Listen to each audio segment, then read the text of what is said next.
రాజకీయంగా ఎన్నో ఒడిదుడుకులు ఎదుర్కొంటూ మానవ సేవే మాధవ సేవ బీసీల కోసం పోరాడుతూ అవ్వారు ముసలయ్య గారు మీరు రాజకీయాల్లోకి ఎలా వచ్చారు?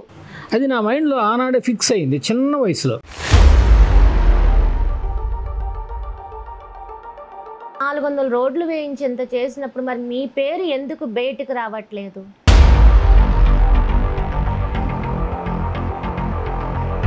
బీసీ కమ్యూనిటీ అయ్యారు కాబట్టే మీకు ఇంతవరకు ఎమ్మెల్యే టికెట్ ఇవ్వలేదా?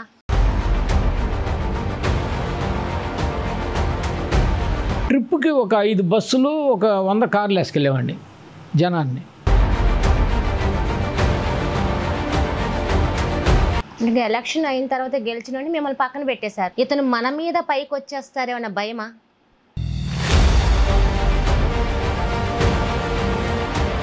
జగన్మోహన్ రెడ్డి గారు గవర్నమెంట్లో ఉన్నప్పుడు బీసీలకి న్యాయం చేశారా చేయలేదా?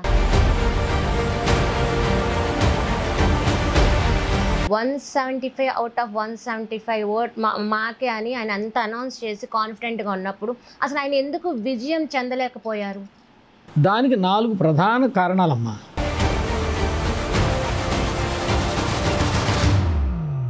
అంటే కూటమిగా ఏర్పడకుండా ఉండుంటే జగన్మోహన్ రెడ్డి గెలిచేవారే.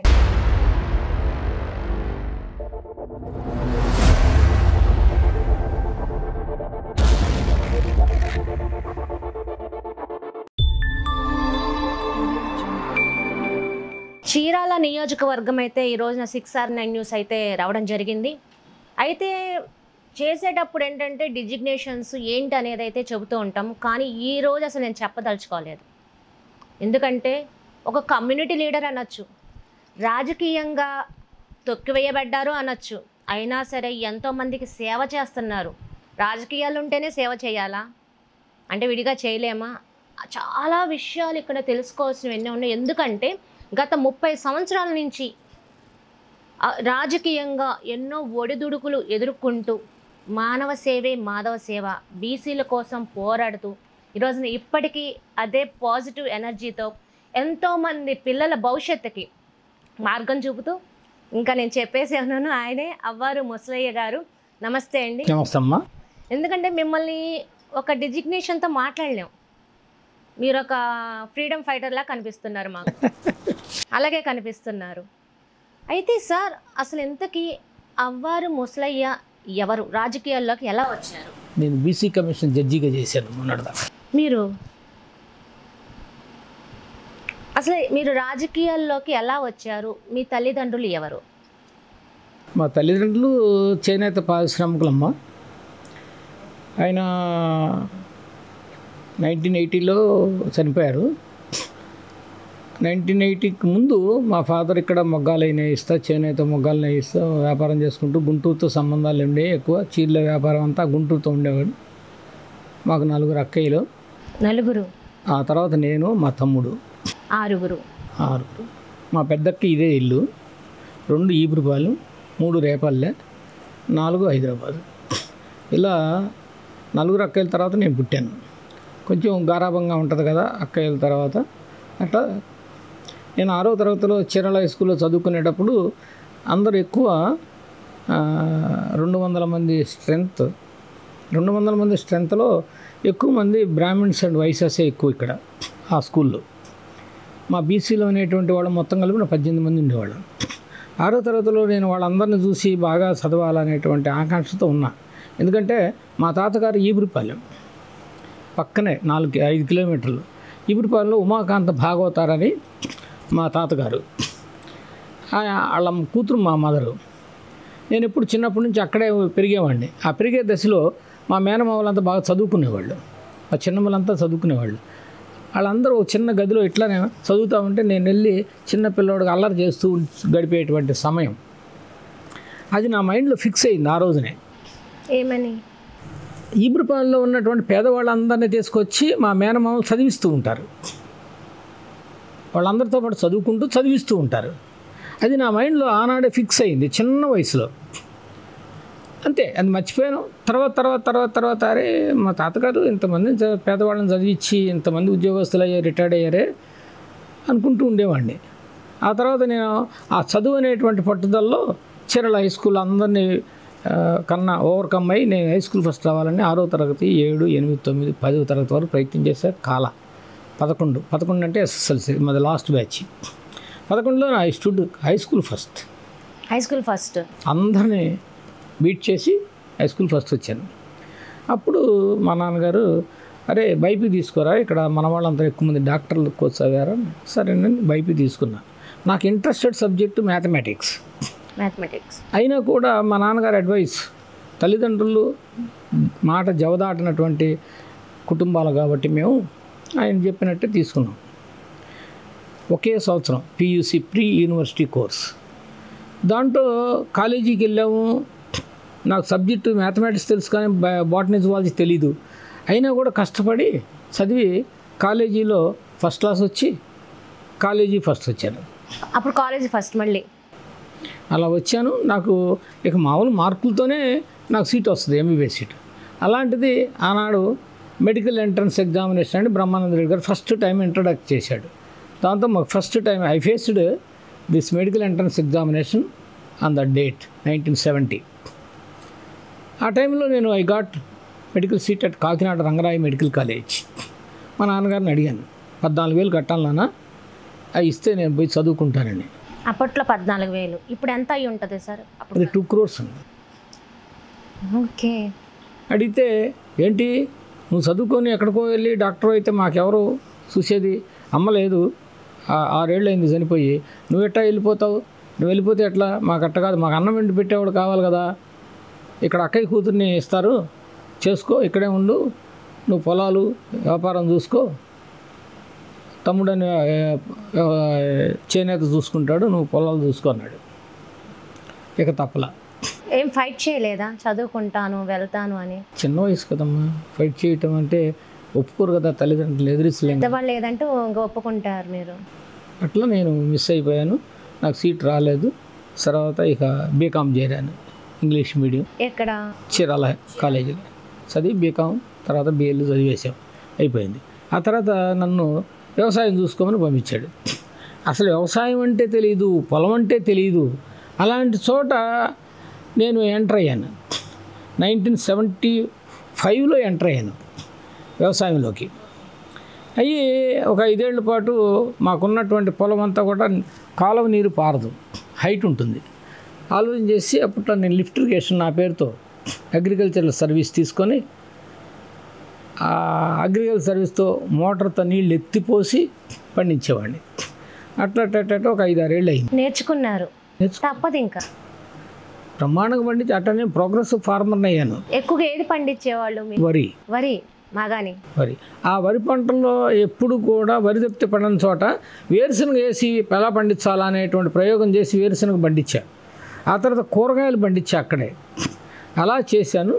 ప్రోగ్రెసివ్ ఫార్మర్ అయినా అక్కడ ఉన్న రైతాంగం అంతా పేదవాళ్ళు వాళ్ళంతా కలిసి నన్ను చిట్టివాద రైతు అభివృద్ధి సంఘం అని పెట్టారు. దానికి నాకు ప్రెసిడెంట్గా ఎన్నుకున్నారు. I elected as a president for the Chittivada రైతు సంఘం ఫర్ 25 years ఉండి వాళ్ళకి సేవ చేస్తూ వాళ్ళకి కావాల్సినటువంటి వసతులు ఏదైతే ఉన్నాయో, పంట కాలువలు, మురుగు కాలువలు, అవన్నీ కూడా జాగ్రత్తగా రాజకీయ నాయకులకి సలహాలు ఇస్తూ చెబుతూ వాళ్ళకి సేవ చేసేవాడిని.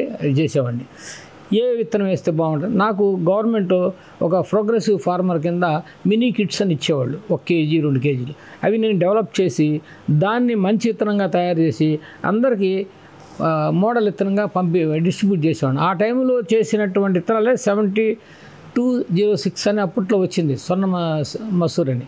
అవి ఇప్పుడు పాపులర్ అయిపోయింది, సోనా మసూరా, సొన్న మసూరా, ఇవన్నీ. ఇట్లా అగ్రికల్చర్ చేసి ఆ తర్వాత దాంట్లో లాస్ వస్తూ ఉంది. అంటే అక్కడ చీరాలకి మురికాలలు బాగా ఉన్నాయి, 2 రొంపేరు కాలాలు. ఒకటేమో ఇటు వెళ్తుంది వేటపాలెం మీదుగా, ఇటేమో నేరుగా ఈమిపాలెం మీద వెళ్తాయి. ఈ 2 నీళ్ళు వచ్చినప్పుడు ఎక్కడో ఎగవ నీళ్లు ఈ చీరాల ప్రాంతం మీదుగా సముద్రానికి పోయి కలవటం, సముద్రం దగ్గర 5 కిలోమీటర్లు. ఇటు వెళ్ళేటప్పుడు ఇవన్నీ కూడా పొలాలను సబ్మెర్జ్ చేసి ముంచేసి ఆ తర్వాత అవి తగ్గిన తర్వాత అప్పుడు ఇవి బయటపడతాయి. ఇలాంటి దారుణమైనటువంటి పరిస్థితుల్లో నేను చాలా నష్టపోయాను. వ్యవసాయం ఒక్కసారి 30 ఎకరం వేసేవాడిని, పోయేది. ఎంత లాస్ వచ్చేది అప్పట్లో? అప్పట్లోనే 4-5 లక్షలు లాస్ వచ్చేది. ఇప్పుడు ఎంత అయి ఉండొచ్చు? ఇప్పుడు 1000 లక్షలు అట్లా నాకు వ్యవసాయం లాస్ వచ్చిన తర్వాత ఎట్లా సర్వైవ్ అవ్వాలి కదా అని అప్పుడు నేను కాంట్రాక్ట్ మొదలుపెట్టాను. ఏ కాంట్రాక్ట్? మున్సిపాలిటీలో క్లాస్ పంచాయతీరాజులో సివిల్ కాంట్రాక్టర్గా చేరి క్లాస్ 1 కాంట్రాక్టర్గా మారి అట్లా దాదాపు ఈ చీరాల్లో రోడ్లు బిల్డింగ్లన్నీ పోలీస్ స్టేషన్ ఉంది నేనే కట్టా కాంట్రాక్టర్గా, ఈ సేవ ఉంది నేనే కట్టా, రోడ్లు ఒక 400 రోడ్లు వేసా. అట్లా ఈ వచ్చినటువంటి లాభం 400 రోడ్లు వేసి చీరాలు వేసాను నేను. అలా వచ్చిన డబ్బుతో ఇక నేను ఈ పేద పిల్లకాయలు చదివించడం ఇవన్నీ చేస్తూ వచ్చాను అనమాట. కానీ 400 రోడ్లు వేయించి ఎంత చేసినప్పుడు మరి మీ పేరు ఎందుకు బయటకు రావట్లేదు? మనమేమి ప్రచారం కోసం చేయనమ్మా.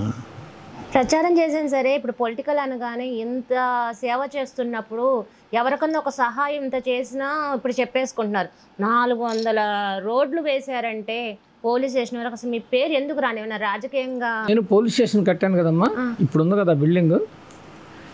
చాలామంది కాంట్రాక్టర్లు బిల్డింగ్లు కడతారు, ఎక్కడన్నా నెరిసి ఏదో అక్కడికి పోతే అంత నెరి కనపడదు. ఆ బిల్డింగ్ అంత స్ట్రాంగ్గా కట్టాను. నాకు లాస్ 2 లక్షలు ఆ బిల్డింగ్ కట్టడంలో. నేను ప్రతి పౌరుడు కూడా ఒక దేవాలయం లాగా ఈ పోలీస్ స్టేషన్కి వస్తారు. వచ్చినప్పుడు ఇది ఎవరు కట్టారా పడిపోతుంది అనే చెడ్డ పేరు రాకూడదన్న ఉద్దేశంతో కట్టా. అందుకే నాకు అంత ఆ గుడ్ విల్ ఉంది కాంట్రాక్టర్గా. నేను 80 మా ఫాదర్ చనిపోయాడమ్మా 80లో. వెంటనే 81లో ఇక్కడ ఉన్నటువంటి పేద ప్రజలంతా వచ్చి అబ్బాయి ఎలక్షన్స్ వచ్చినాయి, municipality elections after long time 20 years తర్వాత ఇక్కడ నిన్ను పెడదాం అనుకుంటున్నావు, నువ్వు నిలబడాలండి. ఇదేందా మా నాన్న చనిపోయాడు మమ్మలేదు, నేనేందా రాజకీయాలు నాకెందుకయా అంటే అందరు కలిసి బలవంతం మీద నా నెత్తిని కిరీటం పెట్టి నన్ను నిలబెట్టారు. నా మీద 22 మంది పోటీ చేశారు. అందరికీ ఎవరికైనా 20 ఓట్లు 10 ఓట్లు 15 ఓట్లు, కానీ నా ఒక్కడికి 700 ఓట్లు వచ్చి 700 మెజార్టీతో గెలిచా. ఇంకంతే రాజకీయంగా స్టెప్ అయింది 1981లో. 81లో ఆ తర్వాత నేను ఇక 83 వచ్చింది టీడీపీ ఎన్టీ రామారావు గారు. టీడీపీలో చేరిన కాడి నుంచి నేను టీడీపీ ఫ్లోర్ లీడర్ని అయ్యా. అప్పుడు కాంగ్రెస్, నేను టీడీపీ ప్రతిపక్ష నాయకుడిని ఇక్కడ 87 వరకు. 87లో అయ్యా ప్రతిపక్ష నాయకుడు. 91 దాకా ఉన్నాను. ఆ తర్వాత ఇంకోసారి, ఆ తర్వాత మా మిస్సెస్ ఒకసారి. అట్లా మిస్సెస్ గారు కూడా చేశారు. మా మిస్సెస్ గారు 2004లో రోసీ గారు మంత్రిగా ఉన్న టైంలో ఎలక్షన్స్ జరిగితే అప్పుడు చేశారు. ఏ పోస్ట్ ఏం చేశారు అప్పుడు? కౌన్సిలరే. ఓకే సార్, నేనేమంటున్నానంటే బీసీ కమ్యూనిటీ అయ్యారు కాబట్టే మీకు ఇంతవరకు ఎమ్మెల్యే టికెట్ ఇవ్వలేదా? ఎందుకంటే చీరాల్లో చూసుకుంటే ఎక్కువ కమ్యూనిటీ బీసీ. మరి ఎందుకు బీసీలకు ఇవ్వటం లేదు? మీరు పోరాడలేదా? రాజకీయంగా కూడా తొక్కివేయబడ్డారు అనేది కూడా వినబడుతుంది. ఒకటమ్మా, మేము ఈ చేనేత పారిశ్రామికవేత్తగా, 2 పద్మశాలి కులస్తుడుగా, వీవింగ్ కమ్యూనిటీ. నేను వేవర్స్ యునైటెడ్ ఫ్రంట్ అని అప్పట్లో జి రామూర్తి గారు, బొమ్మన రామచంద్రరావు గారు పెద్ద మీటింగ్లు పెట్టి పెద్ద స్థాయిలో రాజమండ్రి, హైదరాబాదు, కర్నూలు చేశారు. అప్పట్లో నేను యువకుడుగా ఉన్నప్పుడు 1994 బాగా ఇన్స్పైర్ అయ్యి దాదాపు ఇక్కడి నుంచి 4-5 వేల మందిని ఆ మీటింగ్స్ తీసుకెళ్ళేవాడిని. అట్లా నాకు ఆ వీవింగ్ కమ్యూనిటీలో మంచి లీడర్గా గుర్తింపు వచ్చింది. స్టేట్ ఒకనొక టైంలో స్టేట్ కన్వీనర్గా కూడా, కో కన్వీనర్గా కూడా ఇచ్చారు. నేను తిరిగాను, చేశాను. ఆ తర్వాత పద్మశాలి సంఘంలో, అఖిల భారత పద్మశాలి సంఘంలో సభ్యుడిగా ఎన్నుకున్నారు. ఏ సంవత్సరం అది? 99లో. ఆ తర్వాత మళ్ళా కోస్తా జిల్లాల పద్మశాలి సంఘానికి జనరల్ సెక్రటరీగా ఎన్నుకున్నారు. అది 2004లో. ఇలా కోస్తా జిల్లాల పద్మశాలి సంఘం జనరల్ సెక్రటరీగా, అఖిల భారత పద్మశాలి సంఘంలో సభ్యుడిగా, అట్లా వేవర్స్ యునైటెడ్ ఫ్రంట్ కో కన్వీనర్గా, ఇట్లా వీవింగ్ కమ్యూనిటీతో సంబంధాలు ఉన్నటువంటి ఆర్గనైజేషన్స్లో పనిచేశాను. అందరు లీడర్స్ తెలుసు, మాకు అందరి దగ్గర మంచి విలువ ఉంది. ఏంటంటే మంచివాడు, బాగా సర్వీస్ చేస్తాడు, చీరాల్లో మన వాళ్ళకి అండగా ఉంటాడు అనేటువంటిది ఒక గుర్తింపు తెచ్చుకున్నాం అక్కడ. నేను ఈరోజు వరకు రాజకీయాల్లో దాదాపుగా 43 ఏళ్ళు ఉన్నాను. ఇప్పుడు 43 ఏళ్ళు. 81 to 24, 19 ఇది ఒక 24, 43 సంవత్సరాలు రాజకీయాలు ఉన్నా. ఎవరైనా ఎంతోమంది సహాయం చేసి ఉంటాం. ఇళ్ళు కట్టించుకునేవాళ్ళు, అనేక సమస్యలు, అనేక మందికి అనేక రకాలుగా ఉపయోగపడుతూ ఉంటే వాళ్ళందరూ వచ్చి మా ముసలి గారి వల్ల మాకు సహాయం జరిగిందని మా ఇంటికి వచ్చి ఒక స్వీట్ ప్యాకెట్ ఇస్తే తీసుకోరు. ఒక్క స్వీట్ ప్యాకెట్ తీసుకురా అంటే అంత నిజాయితీ పరుడు అనేటానికి గుర్తింపు తెచ్చుకున్నా. పనులు చేయడానికి ఎప్పుడన్నా లంచం తీసుకున్నారా? 2 లక్షలు 3 లక్షలు మీరు ఇంతవరకు? ₹1 మేము ఆశించను అనేటువంటి చెప్తున్నాం కదా, అది మెయింటైన్ చేశాను ఇప్పటివరకు. ఎవరి దగ్గర ₹1 తీసుకోను, నా డబ్బులే ఖర్చు పెట్టుకుంటాం. ఎవరన్నా అమౌంట్ వస్తే వాళ్ళ ఛార్జీలతో నేను ఊరికి వెళ్ళను. మీ ఛార్జీలకు వాళ్ళకి కూడా పెట్టుకొని వెళ్తాం. అలా ఇప్పటివరకు నాకున్న గుర్తింపు ఏంటంటే ఒక మంచి నిజాయితీపరుడు అనేది గుర్తింపు తెచ్చుకున్నాం. ఆ తర్వాత నేను 2004లో నాకు ఎప్పుడైతే ఎమ్మెల్యే టికెట్ మిస్ అయిందో, రాజశేఖర రెడ్డి గారు నాకు టికెట్ ఇస్తానని చెప్పి రోసీ గారు తెనాల్లో ఓడిపోయాడు, చీరాల్లో పోటీ చేస్తాడు అని పిలిచినప్పుడు నేను పోయి పిలుచుకురా అంటే నేను పోయి పిలుచుకొచ్చి ఇక్కడ గెలిపించాను. అప్పుడు ఏంది ఇదంతా, రోసీ గారు చూద్దామా, ఆయన గెలిచాడు, మనల్ని పట్టించుకోవట్లేదు, మా కమ్యూనిటీని పట్టించుకోవట్లేదు. ఇక్కడ చీరాల్లో ఇంతమంది మేము కౌన్సిలర్స్ 7 ఉంటే వయసు కౌన్సిలర్ నేను అడిగాను వెళ్ళి, ఏమంటే మీరు వయసులో ఈ రాష్ట్రానికి మంత్రిగా ఉన్నారు, అలాంటిది చీరాల్లో ఉన్నటువంటి ఇక్కడ 7 కౌన్సిలర్స్ వేవర్స్ ఉండగా ఆ చైర్మన్ టికెట్ వేవర్కి ఇవ్వచ్చు కదా, మీరు ఇటు వేవర్స్ ఒక చిన్న పదవి అని అంటే లేదు అని మీ కమ్యూనిటీకే ఇచ్చారు, మళ్ళీ కమ్యూనిటీకే మీ వయసు కమ్యూనిటీకే ఇచ్చారండి, అది కరెక్ట్ కాదు కదా అని అడిగితే నన్ను దూరంగా పెట్టేశాడు. ఎవరు పెట్టింది? రోసీ గారు. ఇంకంతే. అది గెలిపించిన తర్వాత గెలిపించడానికి నేను పనికొచ్చాను. ఆ తర్వాత 4 ఏళ్ళు ఆయన దగ్గరికి వెళ్ళలేకపోయాను. ఇంకా గెలిపించడానికైతే మీరు పనికొచ్చారు, ఆ గెలిపించడానికి మీరు ఏ శ్రమ చేశారు? నేను ఇక్కడ ఎన్నికల్లో పనిచేయటం అంటే ఒక ఎలక్షన్ ఏజెంట్గా కాదు, ఒక చీఫ్ ఎలక్షన్ ఏజెంట్గా ప్రతి ఎమ్మెల్యేకి పనిచేస్తా. ఎలా? చీఫ్ కౌంటింగ్ ఏజెంట్గా అంటే ఎలక్షన్ ఏజెంట్ అని ఒక ఫారం మీద సంతకం పెట్టి ఎలక్షన్లో నామినేషన్కి ఇస్తారు, నా తరపున ఈయన వస్తాడని. ఇంకా అంటే చీఫ్ ఎలక్షన్ ఏజెంట్ అంటే అన్నీ నేనే. ఇక మీరే ఎలక్షన్ ఏజెంట్ అంటే మొత్తం A to Z బూతులకి అపాయింట్మెంట్ ఆఫ్ బూత్ ఏజెంట్స్ అన్నీ మేమే చూసుకునేది. అది నాకు ఒక 10 ఎలక్షన్స్లో అనుభవం ఉంది. అంటే అటు దగ్గుబాటి వెంకటేశ్వరరావుకి పనిచేశా ఆయన గెలిపించడంలో, రోసీ గారు, సర్దా చంద్రమౌళి గారు ఎమ్మెల్యేగా, చెమటా సాము గారు ఎంపీగా, ఆమంచి కృష్ణమోహన్ గారు ఎమ్మెల్యేగా, నేదురుమల్లి జనార్దన్ రెడ్డి గారు ఇక్కడ బాపట్ల పనిచేసినప్పుడు, పనబాక లక్ష్మి గారు ఇక్కడ ఎంపీగా పోటీ చేసినప్పుడు, దగ్గుబాటి వెంకటేశ్వరరావు గారికి, ఇత్యాదులందరికీ నేను ఎలక్షన్ ఏజెంట్ని చేశారు, అనుభవం ఉంది. నా ఇంట్లో ఉంటే ఎప్పుడు ఓటర్ లిస్టులో 200 చీరాల నియోజకవర్గం అన్నీ ఉంటాయి. అలా చేసి ఆ అనుభవం నాకు ఉంది కదా. ఏ బూత్లో ఏజెంట్ పోలింగ్ బూత్ నెంబర్ చెప్పమంటే చెప్పగలను, ఎన్ని బూతులో చెప్పగలమంటే చెప్పగలను, ఏ కమ్యూనిటీ ఏ విలేజ్లో ఎక్కువ ఉందంటే ఏ కమ్యూనిటీ ఎంత ఉందో చెప్పగలను. అంత అనుభవం సంపాదించాం. ఇంకా ఎలక్షన్ అయిన తర్వాత గెలిచిన మిమ్మల్ని పక్కన పెట్టేశారు 4 సంవత్సరాలు. అసలు మామూలుగా కూడా ఆయన ప్రోగ్రామ్స్ కానీ కార్యక్రమాలు కానీ పిలిచింది కూడా లేదా? పిలిచినా ఒక రెసిప్రోకల్ ఉంటే, గౌరవం ఉంటే పోతామమ్మా.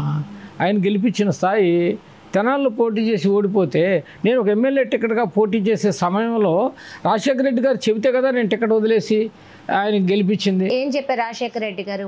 అన్నా మనకి ఆయన ఓడిపోయాడు తెనాల్లో, చీరాల్లో అయితే గెలుస్తారట, మనకు ఆయన అవసరం మంత్రివర్గంలో, నువ్వు ఆయన గెలిపించుకొని నాకు అప్పచెప్పాలా అన్నాడు. రాజశేఖర రెడ్డి గారు చెప్పారు, ఆయన మాట గౌరవం ఇచ్చి మీరు ఇచ్చేశారు. మళ్ళా నా 2009 టికెట్ వచ్చేటప్పటికి మళ్ళీ ఆయన వెళ్ళి ఒక టికెట్, అప్పుడు నేను 60 లక్షలు ఖర్చు పెట్టాను. అప్పటే 60 లక్షలు ఖర్చు పెట్టారు. అప్పుడు 2009లో 60 లక్షలు ఖర్చు పెట్టాడు టికెట్ కోసం. అప్పుడు ఆమంచి కృష్ణమోహన్ గారు కూడా 60 లక్షలు ఖర్చు పెట్టాడు. ఖర్చు పెట్టినప్పుడు నేను వెళ్ళి, ఏం సార్ మాకు టికెట్ ఇస్తామన్నారు, పోయినసారి వదులుకుంటున్నా ఇప్పుడు కదా అంటే, పోనీవయ్యా ఒక టికెట్ అడుగుతున్నాడు, నాకు కావాలంటున్నారు.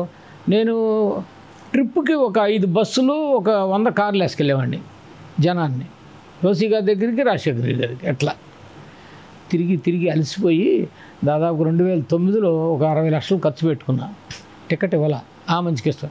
ఇవ్వకపోగా జగన్మోహన్ రెడ్డి గారు, రాజశేఖర రెడ్డి గారు ఏమనంటే, అన్న ఇతను ఓడిపోయాడు అనుకోకూడదు, గెలవాలి, నువ్వు గెలిపించుకొని ఈజీ బాధ్యత అంటే ఆయన చీఫ్ ఎలక్షన్ ఏజెంట్గా చేసి నా కమ్యూనిటీ, నా బంధువును తెలుగుదేశంలో టికెట్ ఇచ్చారు, జంజీను శ్రీనివాసరావు అని ఇప్పుడు చైర్మన్ ఆయన ఓడిచ్చా.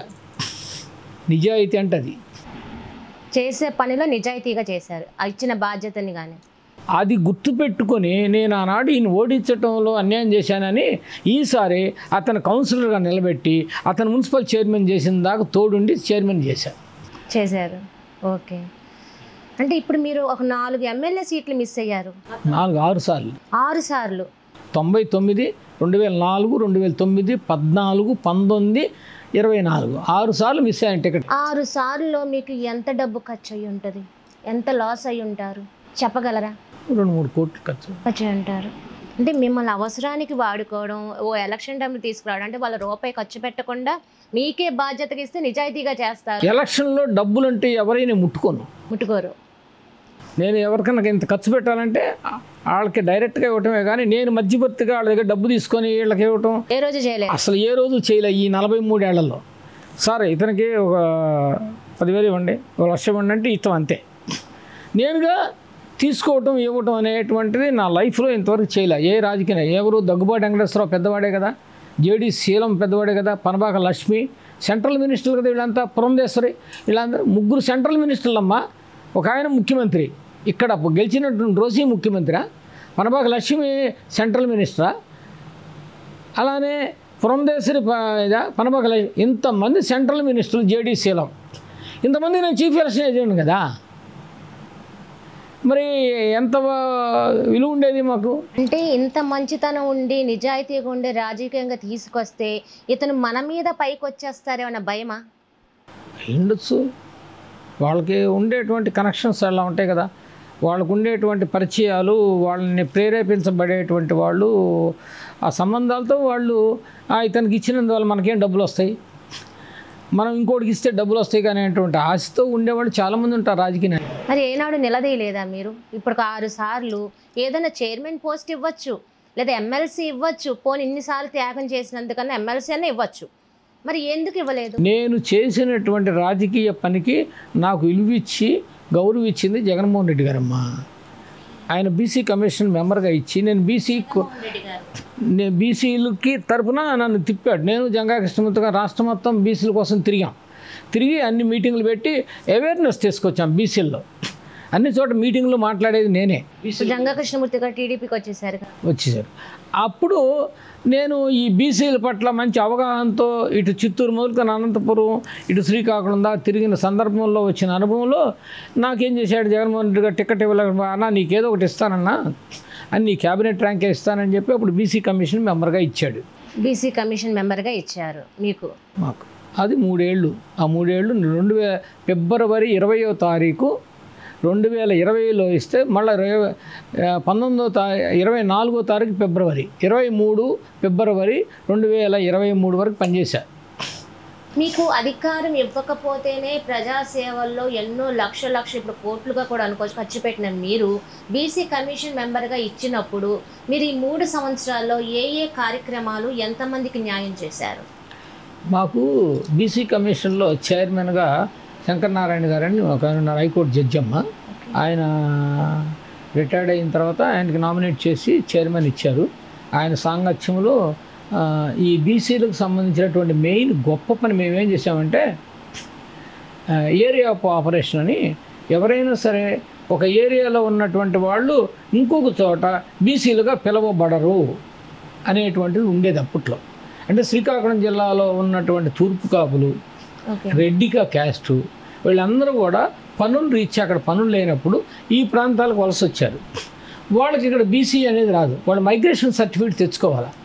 అలాంటిది మేము ఏరియా ఆఫ్ ఆపరేషన్ లేకుండా రాష్ట్రం మొత్తం ఒకే యూనిట్గా చేయటంలో అది ఎత్తేసిన తర్వాత జగన్మోహన్ రెడ్డి గారు దాన్ని ఇమీడియట్గా జీవో ఇచ్చేసారు. అంటే ఏంటి, ఇక ఎవరైనా సరే పుట్టిన ఊరు ఏ క్యాస్ట్ అయితే ఉందో ఆ క్యాస్ట్కు సంబంధించిన ఫలితాలు ఎక్కడైనా అనుభవించవచ్చు. అది చాలా మేజర్ ఇష్యూ అందరికీ, అది చేయగలిగాం. అంటే మీరు బీసీ కమిషన్ మెంబర్గా ఉన్నారు కాబట్టి బీసీలో ఎలాంటి ఇష్యూస్ ఉండేవి ఎక్కువగా? బీసీస్లో ఎదుగుదల కోసం, వాళ్ళకు సంబంధించినటువంటి జిల్లా కార్యాలయాల కోసం, ఆ బీసీలకు సంబంధించినటువంటి ఆ రాయితీల కోసం, లోన్ల కోసం, వీటన్నిటి కోసం ఫైట్ చేస్తూ ఉండేవాళ్ళు.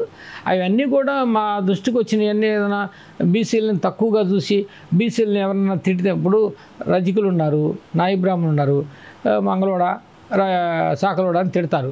వాళ్ళందరికీ అలా తిడితే ఎస్సీ ఎస్టీ కేసు పెట్టించేంత చట్టం చేశాం మేము. అంటే ఇప్పుడు రజకుల్ని మంగళవాడ అంటే కేసే, రజకుల్ని ఎవరైనా సరే సాకలోడు అంటే కేసు కదా. అట్లా వీళ్ళకి ఒక చట్టపరమైనటువంటి రక్షణ కలిగించగలిగాం. ఈ రెండు మేజరు. ఏరియా ఆఫ్ ఆపరేషన్ తీసాం. కులాల పేరెత్తి బీసీలు తక్కువగా మాట్లాడితే వాళ్ళ మీద క్రిమినల్ చర్యలు తీసుకునే విధంగా చేసాం. అలా మాట్లాడిన వాళ్ళని ఎవరైనా తీసుకున్నారా? చాలామంది వాళ్ళు కేసులు పెడతారు, అవి ఫాలో అప్ చేస్తారు పోలీసులు. అలా జరుగుతూ ఉన్నాయి. జగన్మోహన్ రెడ్డి గారు గవర్నమెంట్లో ఉన్నప్పుడు బీసీలకి న్యాయం చేశారా చేయలేదా? జగన్మోహన్ రెడ్డి గారు చాలా బాగా చేశారమ్మా. చేయకపోవటం ఏంటి? అసలు బీసీలకి వెన్నుపోటు పొడిచిందే జగన్మోహన్ రెడ్డి అంటున్నారు కదా. కాదమ్మా, ఒకటి గుర్తుపెట్టుకోండి. ఆయన ఇచ్చినటువంటి ఫీజు రీఎంబర్స్మెంట్ ఈ రాష్ట్రంలో ఉన్నటువంటి 60 పైసలు వంతు బీసీలే కదా. ఫీజు రీఎంబర్స్మెంట్ ఆ పిల్లల్ని చదువుకోవటానికి కావాల్సిన డబ్బంతా గవర్నమెంట్ పెట్టింది కదా. వాళ్ళకి హాస్టల్లో ఉండి చదువుకోవటానికి 20,000 ఏమో బీటెక్లో, అదే 15,000 ఏమో పాలిటెక్నిక్లో ఇచ్చినప్పుడు ఆ డబ్బుల వల్ల కదా వాళ్ళందరూ చదువుకోగలిగింది. ఆయా దగ్గరలో ఉన్న చీరాలు ఉంది, ఇక్కడ 4 కాలేజీలు ఉన్నాయి, బాపట్ల ఉన్నాయి. ఏ ఏరియాలో ఆ ఏరియాలో ఇంజనీరింగ్ కాలేజీలు ఉండినప్పుడు వాళ్ళకి సంబంధించి ఆ కాలేజీలో పోయి చదువుకోవటానికి ఫీజు రీఎంబర్స్మెంట్ అనేది ఉండబట్టి కదా వీళ్ళందరూ చదువుకొని ఇప్పుడు డిగ్రీలు సంపాదించుకొని చదవగలిగింది. అది చూపించింది ఆయన కదా. ఆరోగ్యశ్రీ ఉంది. ఆరోగ్యశ్రీ అనేటువంటిది అంతకుముందు గుండె ఆపరేషన్లు చేసేవాళ్ళు. దాదాపుగా ఒక 200 అనారోగ్యమైన విషయాల్లో ఆయన ఆరోగ్యశ్రీ ఇచ్చి జస్ట్ ఫీజు రీఎంబర్స్మెంట్ లాగా హాస్పిటల్లో పోయి చేస్తే వాళ్ళకి హాస్పిటల్లో అర్జెంట్గా ఆపరేషన్ చేయాల్సి వచ్చింది. ముందు డాక్టర్ ఆరోగ్యశ్రీ ఉంది కదా అని చెప్పి వైట్ కార్డు ఉంది కదా అని ముందు ఆపరేషన్ చేస్తున్నారు కదా. అదే 5 లక్షలు తీసుకురా లేదా 10 లక్షలు తీసుకురా నీకు ఆపరేషన్ చేస్తాను ఇటు చచ్చిపోతారు కదా. మరి అలాంటిది అవ్వకుండా ఆరోగ్యశ్రీ అనేది అది మేజర్ కదా. మరి ఎంతమంది అయితే 100లో బీసీలు ఉంటారో అంత శాతం న్యాయం జరిగినట్టే కదా. సరే సార్, ప్రతి కమ్యూనిటీకి కార్పొరేషన్ లోన్స్ ఉంటాయి. మరి BC corporation loans Jaganmohan Reddy ఇవ్వలేదు, పక్కదోవ పట్టించారు అని కూడా అంటున్నారు. ఇది ఎంతవరకు వాస్తవం అయి ఉంటుంది? ఇప్పుడు గ్రాంట్స్ బీసీలకు సంబంధించినటువంటి జిల్లా కార్యాలయాలు, ఆ కార్యాలయాల ద్వారా ఉన్నటువంటి ఆ శాఖలు ఏదైతే ఉందో మేజర్గా ఈ బీసీలకు ఈ పనులన్నీ జరిగేటప్పుడు లోన్ల రూపేణ ఈ బీసీలకు సంబంధించినటువంటి ప్రభుత్వ శాఖల ద్వారా లోన్లు అనేటువంటిది ఇవ్వలేకపోవచ్చు. కానీ ఇండైరెక్ట్గా అన్ని సదుపాయాలు, చదువు, వైద్యం, విద్య అన్నీ జరుగుతున్నాయి కదమ్మా. అది కాబట్టి అందువల్ల దాని పట్ల బీసీల్లో వ్యతిరేకత రాలా. ఇతరులు బీసీలకి జగన్మోహన్ రెడ్డి అన్యాయం చేశాడని చెప్పడానికి పనికొచ్చే మాటగా ఉపయోగించారు. కానీ ఇతర పార్టీలు బీసీలు ఎవరు కూడా మాకు జగన్మోహన్ రెడ్డి అన్యాయం చేశాడనేటువంటి మాట లేదు కదా. ఎందుకంటే ఆయన ఇచ్చినటువంటి సీట్లు ఎన్ని బీసీలకి అంతకుముందు ఏమైనా ఇచ్చారా? ఆయన 38 సీట్లు ఇచ్చాడు బీసీల ఎమ్మెల్యేలకి. అదే చంద్రబాబు నాయుడు ఎంతమంది ఇచ్చారు? 22 కదా ఇచ్చింది. అదే బీసీలకు సంబంధించినటువంటి రాజకీయ నాయకులు ఇప్పుడు చైర్మన్లు చేశారు, బీసీ కార్పొరేషన్లు పెట్టి ఆ కార్పొరేషన్లకు వాళ్ళందరూ కూడా దాదాపు 56 కార్పొరేషన్లు పెట్టి 56 చైర్మన్లు ఇచ్చాడు కదా ఆయన. అది హోదా కదా. ఆ హోదాతో దాని డైరెక్టరు, ఒక 12 మంది డైరెక్టర్లు ఉంటారు రాష్ట్రం మొత్తం. ఆ కులానికి సంబంధించినటువంటి ఈ రజక కార్పొరేషన్ చైర్మను. ఆ చైర్మన్కి జీతాలే వచ్చే కావు, పేరుకే సీట్. అసలు చాలా మంది కూడా చెప్పిన వాళ్ళు కూడా ఉన్నారు చైర్మన్లు. ఇక్కడ చూపించండి, నాకు జీతం ఇవ్వలేదు అనే మాట ఎవరినైనా ఒక్కళ్ళ చెప్పించమనండి. చేసినటువంటి వాడు కార్పొరేషన్ చైర్మన్లుగా చేసినటువంటి వాళ్ళు ఎవరైనా మాకు జీతం ఇవ్వలేదు అనే మాట చెప్పమనండి. అదంతా అబద్ధం అమ్మ. ఎందుకంటే అది ఇచ్చారు, వాళ్ళ కార్పొరేషన్ వాళ్ళ అకౌంట్లో పడిపోయాయి డబ్బులు. అంతా ఫేక్ వార్తని క్రియేట్ చేసి బయటకు పంపించారు అలా అనుకోవచ్చు. బీసీలని అట్రాక్ట్ చేసుకోవడం కోసం, వాళ్ళ ఓట్లు సంపాదించడం కోసం బీసీలకి న్యాయం చేయలేదు జగన్మోహన్ రెడ్డి చెప్పడానికి ఉపయోగించుకునేటువంటి ఆ పరిస్థితుల్ని వాళ్ళు ఉపయోగించుకున్నారే కానీ ఇతర పార్టీలు జగన్మోహన్ రెడ్డి గారు బీసీలకు అన్యాయం చేసింది ఏమీ లేదు. మరి ఎవరికి అన్యాయం చేయనప్పుడు 175 అవుట్ ఆఫ్ 175 ఓట్ మాకే అని ఆయన అంత అనౌన్స్ చేసి కాన్ఫిడెంట్గా ఉన్నప్పుడు అసలు ఆయన ఎందుకు విజయం చెందలేకపోయారు? దానికి 4 ప్రధాన కారణాలమ్మా. ఒకటి, ఇతనికి 60 మంది 70 మంది ఎమ్మెల్యేలని ఇక్కడోళ్ళని అక్కడ, అక్కడోళ్ళని ఇక్కడ మార్చారు చూడండి. అలా మార్చబడినప్పుడు ఈ ఎమ్మెల్యే ఇక్కడి నుంచి ఇంకొక చోటకి వేసినప్పుడు 2 నెలల్లోనే అక్కడ ఈ యొక్క ఎన్నికల యంత్రాంగాన్ని నడిపించడంలో అనుభవం ఏది? తను ఏదైనా సరే డబ్బులు ఖర్చు పెట్టి ఆ డబ్బులు ఆ ఎమ్మెల్యే ద్వారా ప్రజలకు వెళ్ళాలంటే ఎవడు మంచోడు కాదనే తెలుసుకునేటప్పటికే 6 నెలలు పట్టింది. ఇక్కడ అక్కడికి వెళ్ళాడు, 10 కోట్లు 20 కోట్లు ఖర్చు పెట్టాలా? ఈ కోట్లని డబ్బులన్నీ ఎవరికి సపరేట్గా వెళ్తున్నాయి? వచ్చాడు ఆడ దగ్గర తిందామనే ఉద్దేశంతో కాజేశారే కానీ అది ప్రజలకు సక్రమంగా అదే కనుక ఎక్కడోళ్ళు అక్కడే ఉంటే వాడికి అనుభవం ఉండేది, ఎవడు నిజాయితీ పరుడో అతనికి తెలుసు, దాని ద్వారా ఉపయోగించుకునేవాళ్ళు, ఇంకా బెటర్ పొజిషన్లో ఉండేవాళ్ళు. నెంబర్ 2, చంద్రబాబు గారిని 6 నెలల ముందు అరెస్ట్ చేయటం, జైలుకు పంపటం అనేటువంటి మేజర్ మిస్టేక్. అది చంద్రబాబు నాయుడు ఆయన అరెస్ట్ చేశారనేటువంటిది బాగా సింపతి క్రియేట్ చేసుకోబడ్డారు. రాజధాని ఇక్కడ ఆ ప్రభుత్వం తీసుకుంది, పెట్టినప్పుడు తర్వాత విశాఖపట్నంలో సజ్జల రామకృష్ణారెడ్డి గారు రేపు 9వ తారీఖున జగన్మోహన్ రెడ్డి గారు ముఖ్యమంత్రి చేస్తారు వైజాగ్లో అని చెప్పటం. అసలు ఎన్నికే కాలేదు, ముఖ్యమంత్రి అక్కడ ప్లేస్ నిర్ణయించేది ఏంటి? అన్ని ఏర్పాట్లన్నీ చేసేయడము. అదేంటమ్మా ఇప్పుడు? అదేంటి ఇక్కడ నుంచి తరలిపోతుంది రాజధాని అనేటువంటి ఒక ఇంప్రెషను. అక్కడ ఎవరైతే దాని డెవలప్మెంట్ కోసం డబ్బులు ఖర్చు పెట్టి వేలాది కోట్ల రూపాయలు ఖర్చు పెట్టి అవన్నీ కూడా మంచి జరుగుతుంది అనేటువంటి ఆలోచనలు ఊహలు ఉన్నటువంటి వాళ్ళు పట్టుదలగా ఒక ఓటేసి ఏదోలే మనకెందుకు అనుకునేటువంటి వాళ్ళు 100 ఓట్లు అదనంగా వేయించైనా సరే మళ్ళీ జగన్మోహన్ రెడ్డిని పడగొట్టాల్సిందే, చంద్రబాబుని గెలిపించాల్సిన పట్టుదలకు వచ్చారమ్మా. అంతకుముందు మంగళగిరి సీటు ఉంది, మంగళగిరి సీటు ఆర్కే గారు అంతకుముందు 12 ఓట్లతో గెలిచాడు. అప్పుడు ప్రచారానికి నన్ను తీసుకెళ్ళాడు ఆయన, వేవర్స్గా నువ్వు రావాలయ్యా అంటే నేను వెళ్ళి ఆ ప్రచారం చేస్తే అయ్యా నువ్వు వచ్చావు సంతోషం అని నన్ను ఎప్పుడు గంజి చిరంజీవి మీద అతను పోటీ 12 ఓట్లే. అలాంటితో నేను వెళ్ళి కనీసం నా బంధువర్గానికి ఒక 100 మందికి ఓట్లు ఖచ్చితంగా నా కోసం మీరు వైసీపీకి వేయాలని చెప్పొచ్చినటువంటి వాడిని.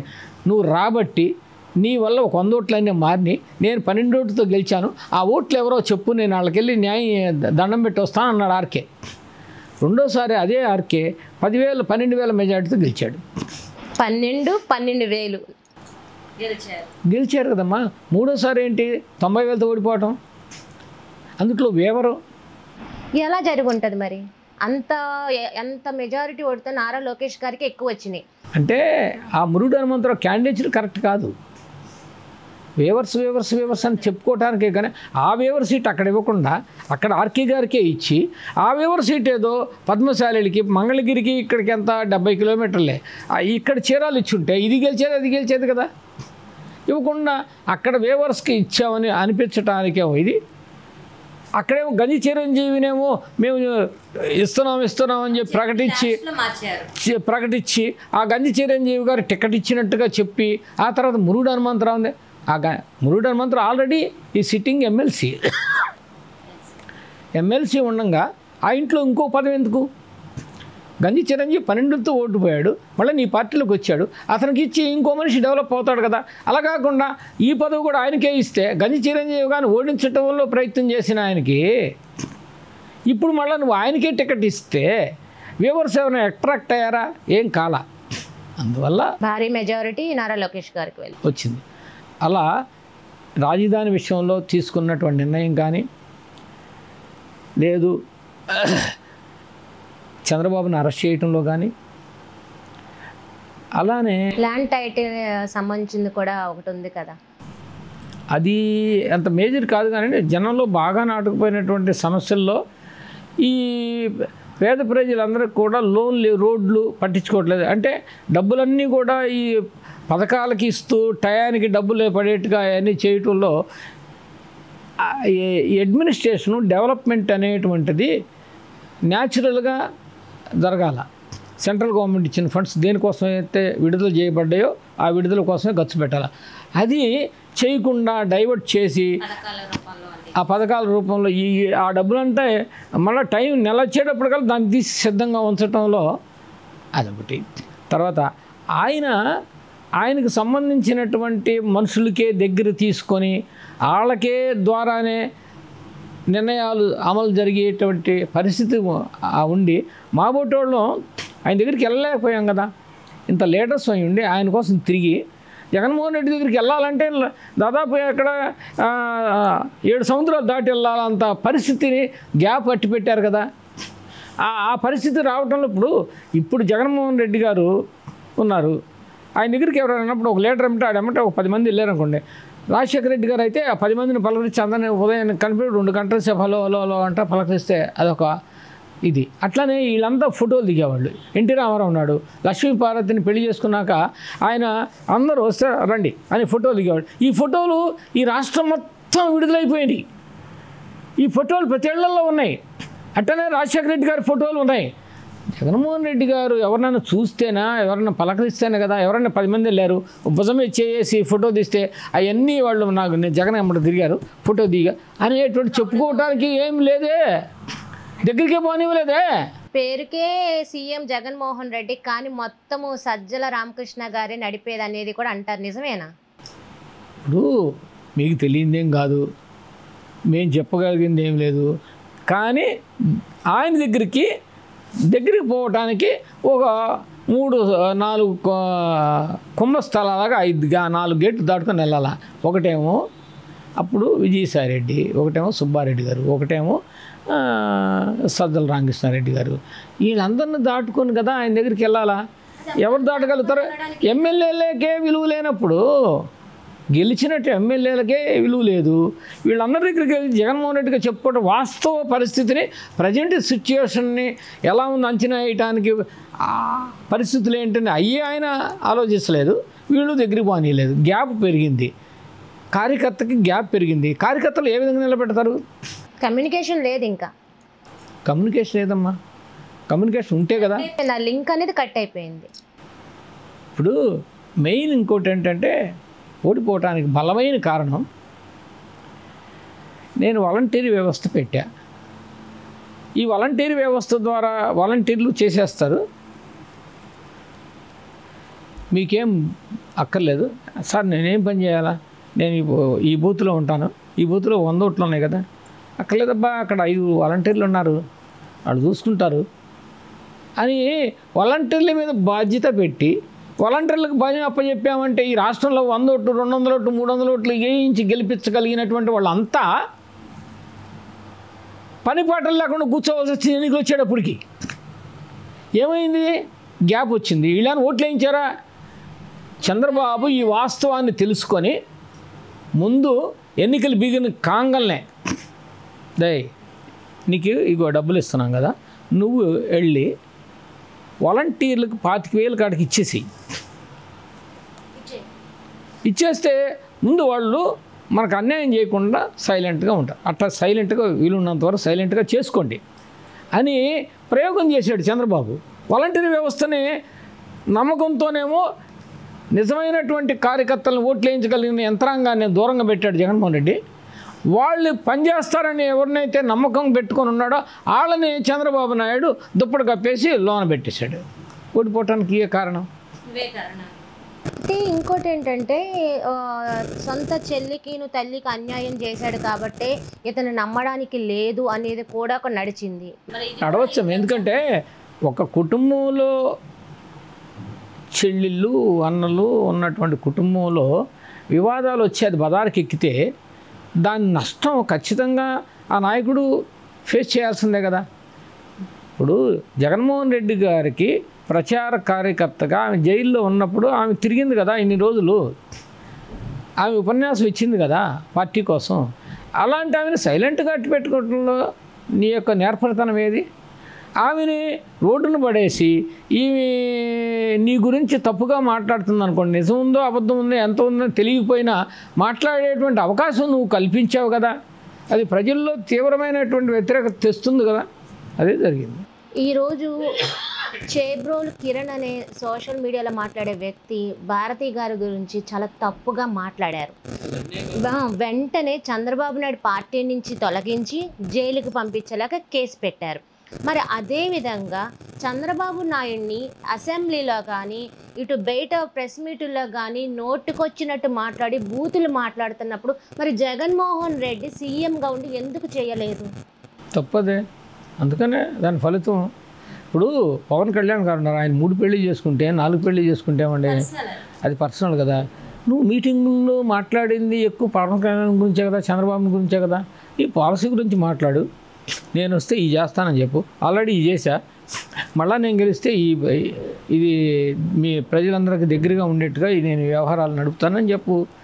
ఎంతసేపటికి మైక్ తీసుకొని నీకు ఎవరో స్క్రిప్ట్ రాసిస్తే దాని పవన్ కళ్యాణ్ మీదను చంద్రబాబు అసెంబ్లీ గేట్ కూడా తాకనివ్వను అని కూడా జరిగింది.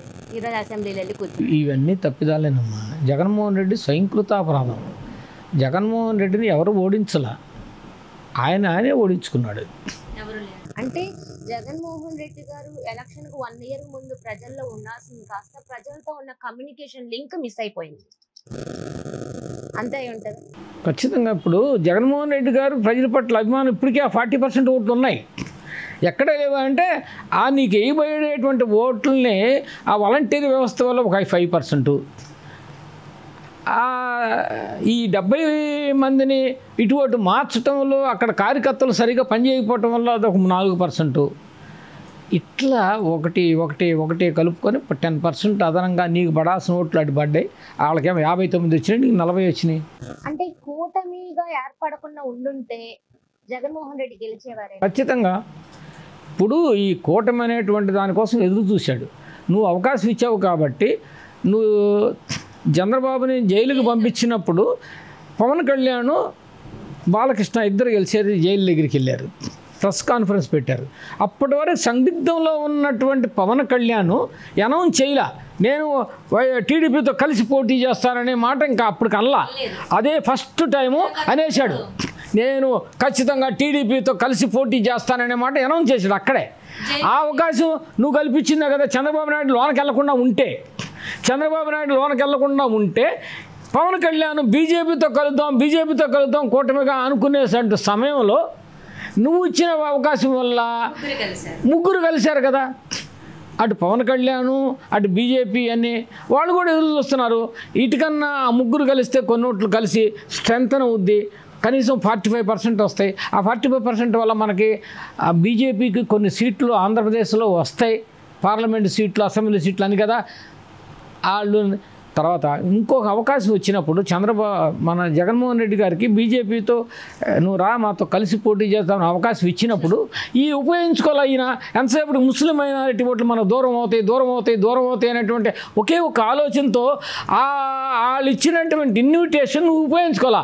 చంద్రబాబు నాయుడు ఉపయోగించుకున్నాడు. బీజేపీ ఎలక్షన్ ముందు కూడా కలిసి పోటీ చేద్దాం జగన్మోహన్ రెడ్డితో మాట్లాడడం కూడా జరిగిందండి, కానీ వెళ్ళలేదట. అదే కారణం. కనుక ఆ వచ్చిన ఆఫర్ నువ్వు ఉపయోగించుకోలేదు. ఆ వచ్చిన అవకాశాన్ని చంద్రబాబు ఖచ్చితంగా బ్రహ్మాండంగా ఉపయోగించుకున్నాడు. జగన్మోహన్ రెడ్డి గారి పార్టీ ఓటమికి జగన్మోహన్ రెడ్డి గారే కారణం, అంతే, ఎవరు కాదు.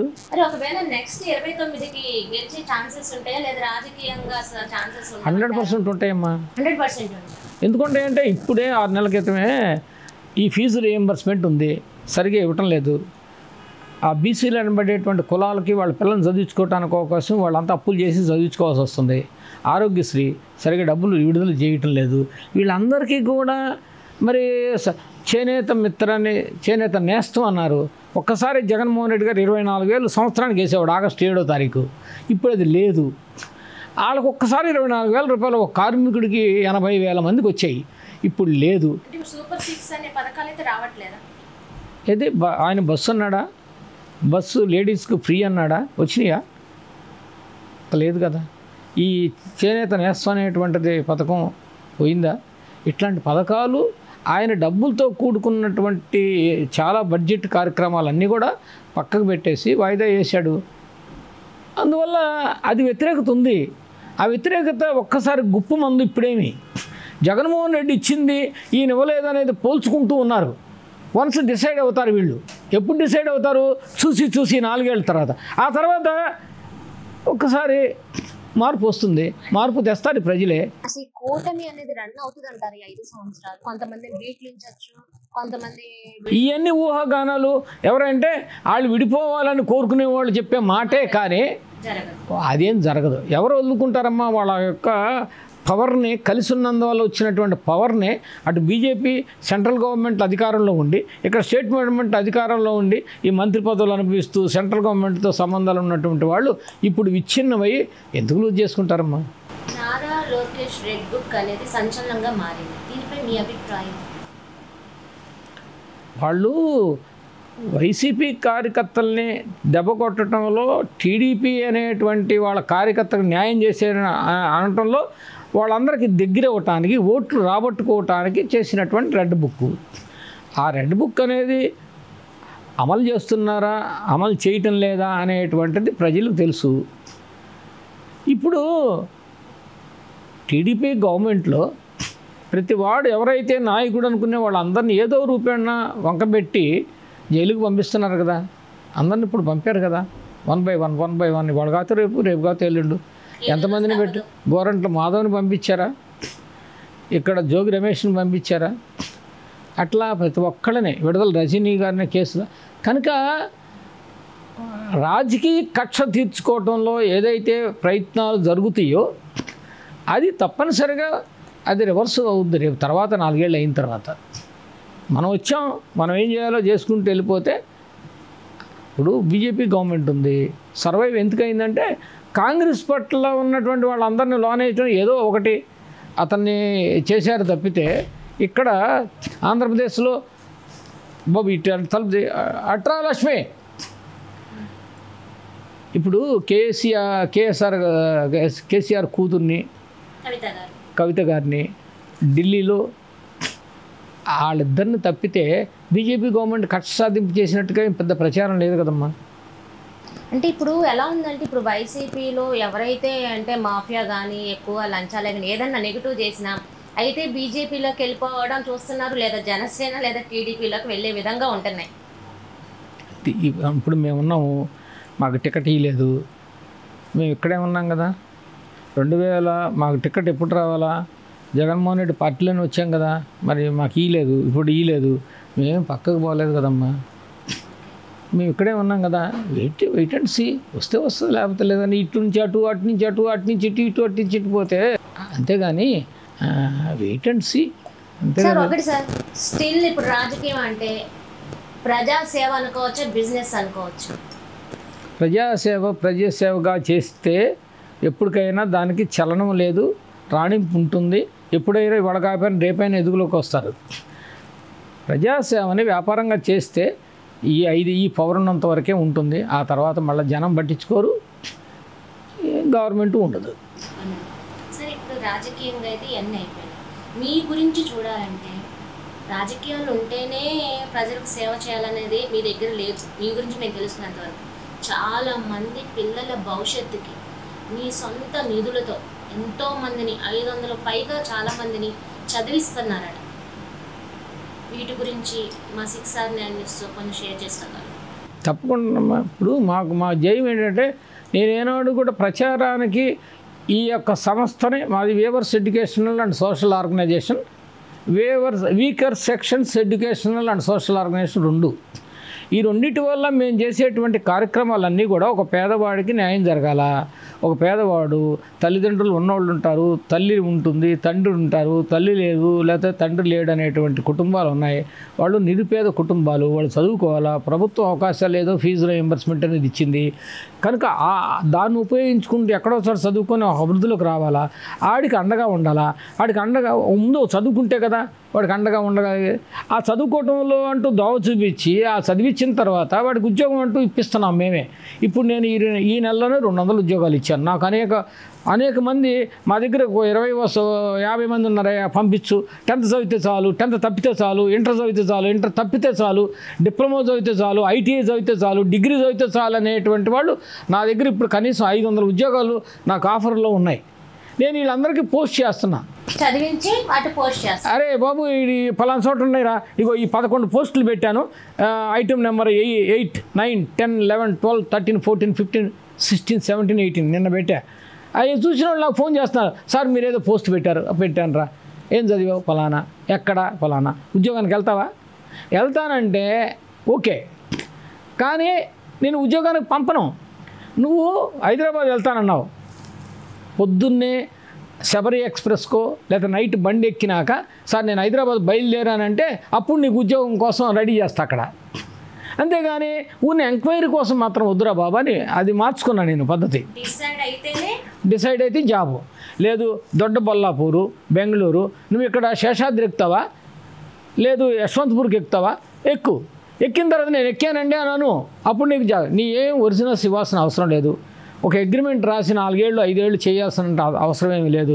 అక్కడికి వెళ్ళిన తర్వాత నీకు జాబ్ నీ ఎట్లా వెళ్ళాలో ఆ వ్యక్తిని ఎవరిని కలవాలో ఆ డీటెయిల్స్ అన్నీ ఇచ్చి నడుపుతా, వెళ్ళు జాబ్లో చేరు.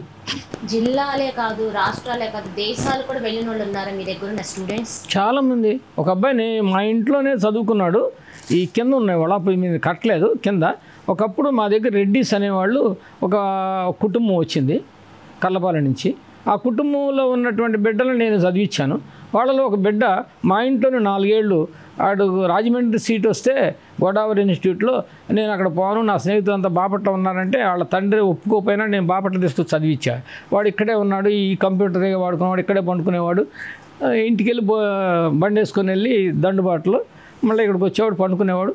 వాడు అట్టట్టట్ట ఉద్యోగం లేదని ఏడుస్తుంటే నాకు తెలిసినటువంటి CEO ఉన్నాడు అంబానీ దగ్గర, కమ్యూనికేషన్ డిపార్ట్మెంట్లో ఉండేవాడు. CS రావు అని పెద్ద ఫేమస్, క్వాడ్జన్ సొల్యూషన్స్ అని పెట్టాడు బంగ్లాలో. అరే వాడికి ఉద్యోగం ఇరా అంటే ఇచ్చాడు. ఇచ్చిన తర్వాత 5 ఏళ్ళు అక్కడ నమ్మకంగా పనిచేశాడు. ఇంకంతే అమెరికా వెళ్ళాడు, కెనడాలో ఉన్నాడు. ఇప్పుడు వాడు నెలకి 10 లక్షలు సంపాదిస్తున్నాడు. ఇంకా పెళ్ళి కాల. మరి ఒక కుటుంబాన్ని బాగు చేశాను కదా, వాళ్ళ కుటుంబాల వల్ల ఒక 5 కుటుంబాలు డెవలప్ అయినాయి కదా, అదే మనకు తృప్తి. ఆడేం మనకు రూపాయి ఇవ్వాల్సిన అవసరం లేదు. నేనేం ఆశించను. ఎవరన్నా నా దగ్గర చదువుకున్నాడు పైకి వచ్చి వాడు చదువుకున్నాడు ఈ సంస్థకి 10 రూపాయలు ఇవ్వండిరా పేదవాడికి పుస్తకాలు కొనిపెట్టరని అడగను. నేను ₹1 అడగను. ఇస్తే డైరెక్ట్గా వాళ్ళకి ఇమ్మని చెబుతా.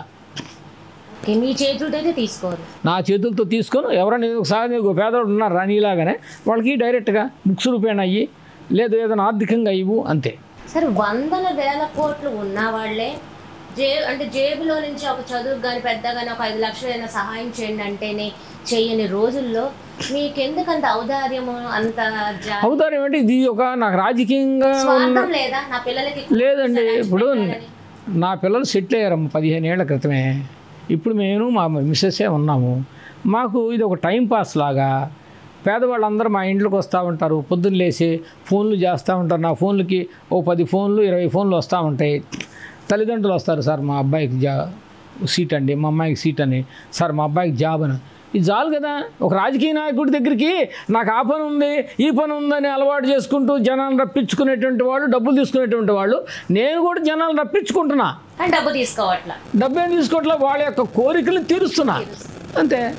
దీంట్లో తృప్తి నాకు 100%, 100కు 400% ఉంది. అదే మీ ఆరోగ్యం అనుకోవచ్చు. డెఫినెట్గా ఎక్కడైనా సరే ఎవరైనా అంటే మీ పిల్లలు కానీ వైఫ్ కానీ ఏంటి ఇన్ని లక్షల కోట్లు ఇన్ని ఎకరాలు ఉండే అన్నీ పోయినాయి ఎందుకని ఏనాడైనా క్వశ్చన్ చేశారా మిమ్మల్ని? మనం పట్టించుకోం. వాళ్ళు కూడా మా నాన్నకి ఇదే తృప్తి అనుకొని సంతోషపడతా ఉంటారు అంతే. ఎవరికైనా వైద్యానికి కానీ ఎవరికైనా పెళ్ళికి కానీ ఇలాంటివి చేసే సందర్భాలు ఉన్నాయా? నేను అలాంటివి చేయనమ్మా. చదువు, విద్య, ఆరోగ్యం అంతవరకే. విద్య, ఆరోగ్యం రెండింటికైతే మీరు ఉంటారు. మనకు తోచిన సహాయం చేస్తాం అంతేగాని లక్షలు ఇచ్చి చేసేటువంటి ఆ పని మాత్రం చేయను. ఎందుకంటే ఇలా విద్య చేయటంలో లక్షలు ఇయ్యక్కర్లేదు. వాడు దోవ చూపించి ఉద్యోగం ఇస్తే చాలు కదా, అయ్యే చేస్తా. ఏమన్నా పార్టీ మారే విధంగా ఏదైనా ఉందా? ఇదే నాకు అదేం లేదమ్మా. అసలు పార్టీ అసలు ఆలోచనే లేదు నాకు. రాజకీయమే లేదు అసలు. రాజకీయ ఇంట్రెస్ట్ని పక్కన పెట్టా. నా అవసరం ఈ పార్టీకి ఉందనుకున్నప్పుడు వాళ్ళు పిలిచినప్పుడు ఆలోచిద్దాంలే అనుకుంటున్నాను అంతే. నాకెందుకు ఏముందమ్మా, నాకు 72 ఏళ్ళు. 72 ఏళ్ళ వయసులో వాళ్ళకి అవసరం అయ్యి ఉండి నీ సర్వీసెస్ మాకు కావాలని పిలిస్తే ఆలోచిస్తాను తప్పితే, నాకు ఎమ్మెల్యే టికెట్ ఇండియన్ సుబ్బారెడ్డి గారు నాకు సహాయం చేసిందంతా సుబ్బారెడ్డి గారే. నన్ను ఈ బీసీ కమిషన్ మెంబర్ ఇచ్చిందే సుబ్బారెడ్డి గారే. కనుక వాళ్ళు ఏదన్నా పిలిచి నువ్వు ఈ పార్టీ కోసం చెయ్యి అంటే చేస్తాను. ఇప్పుడు నేను కానీ తిరిగితే ఒక 10 నియోజకవర్గాల్లో మా చేనేతలకి బెనిఫిట్ జరిగే విధంగా మనం మాట్లాడతాం. వాళ్ళు నన్ను పిలవలేదా, నా ఇంట్లో నేను కూర్చుంటాను, నా పని ఏదో నేను చేసుకుంటాను. నేను ఎటున్నానో అని తెలిస్తే 20,000 ఓట్లు మారుతాయమ్మా చీరాల్లో, అంతవరకు గ్యారంటీ. మా కమ్యూనిటీ ఓట్లు కానీ మొన్న నేను కరణం బలరాం వాళ్ళ అబ్బాయికి ఇచ్చారు కదా, ఈ బజార్లో వెళ్తూ ఇటు వెళ్తున్నాడు. మా అబ్బాయి ఎక్కి అన్న నేను ఇటు అని చెప్తే, అన్న నువ్వు వద్దులే, ఈ వార్డులో నువ్వు రావద్దులే అన్నా అంట. కరణం వెంకటేష్ బాబు మా పార్టీ లీడర్. మా వాడు దిగొచ్చి చెప్పాడు, ఎలక్షన్ మేమేం పని చేయలే, ఎవరికి వైసీపీకి ఓటేయండి అని చెప్పాలి. మా వరకు మేము వైసీపీకి ఓట్లేసి వచ్చాం అంతే. మేము ఎవరికి ఓటేయమని చెప్పాలా, చెబితే 40,000 ఓట్లు వస్తాయి. మీరు చెబితే మా కమ్యూనిటీ ఓట్లు కాకుండా నా దగ్గర చదువుకునే పిల్లకాయలు ఉన్నారే, ఆ ఓట్లు ఒక 40,000 వస్తాయి. అంటే మీ దగ్గర చదువుకునే పిల్లలందరూ బీసీ కమ్యూనిటీ వాళ్ళ? అన్ని కులాలు, అన్ని కులాలు అదేం లేదు. నేను ఒక కుల పక్షపాతిగా ఒక కులం వాళ్ళకి ఎప్పుడు ఇవ్వనమ్మా. ఎవరు వస్తే ఎవరైనా సరే, రెడ్లు ఉంటారు, ఎస్సీలు ఉంటారు, బీసీలు ఉంటారు, ముస్లింలు ఉంటారు, బ్రాహ్మిన్స్ ఉంటారు, వైశ్యులు ఉంటారు, అందరూ ఉంటారు. నా దగ్గర లిస్ట్ ఉంది కదా, చూపిస్తాను మీకు అన్నీ. ఓకే, మీ నుంచి ఇప్పుడున్న ఎంతో మందికి దారి చూపుతున్న దేవుళ్ళ మీరు మారారు.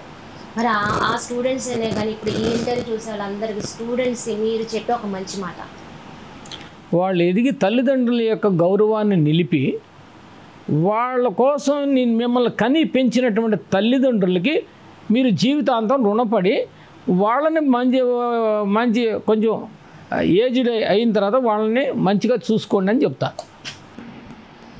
చూశారు కదా, ఇది వాళ్ళ ఇంటర్వ్యూ. మరో ఇంటర్వ్యూలో మీ శ్రావణి మిమ్మల్ని మళ్ళీ కలుస్తుంది. అంతవరకు సెలవు, నమస్కారం. థ్యాంక్ యూ అమ్మా, నమస్తే.